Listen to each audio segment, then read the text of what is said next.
Hello అండి. ఇలా pink కలర్‌లో చాలా అందంగా ఉండే ఈ తోటకూర హెల్త్‌కి చాలా మంచిదండి. ఈ ఆకుకూరను పప్పులో వేసి తోటకూర పప్పు చేసుకోవచ్చు, తోటకూర ఫ్రై చేసుకోవచ్చు, ఇంకా చాలా రకాలుగా చేసుకోవచ్చు.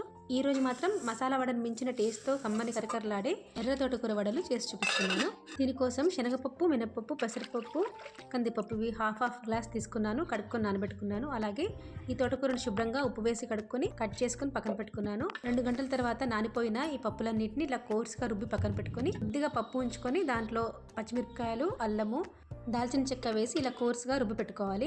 ఇలా కొద్దిగా పప్పుతో కలిపి రుబ్బితే రోట్లో రుబ్బినట్టుగా ముక్క చెక్కలుగా నలిగి టేస్ట్ బాగుంటుంది. తర్వాత ముందుగా రుబ్బి ఉంచుకున్న పప్పులో ఈ పచ్చిమిర్చి పేస్ట్ని వేసి 1 టేబుల్ స్పూన్ జీలకర్ర, 1 టేబుల్ స్పూన్ సోంపు, ఒక మీడియం సైజ్ ఆనియన్ని ముక్కలు చేసి అది కూడా కలిపేసి కట్ చేసి ఉంచుకున్న ఎర్ర తోటకూరని ఫుల్గా 2 గుప్పిళ్ళ నిండా తీసుకొని పిండిలో మంచిగా కలిపేసుకోవాలి.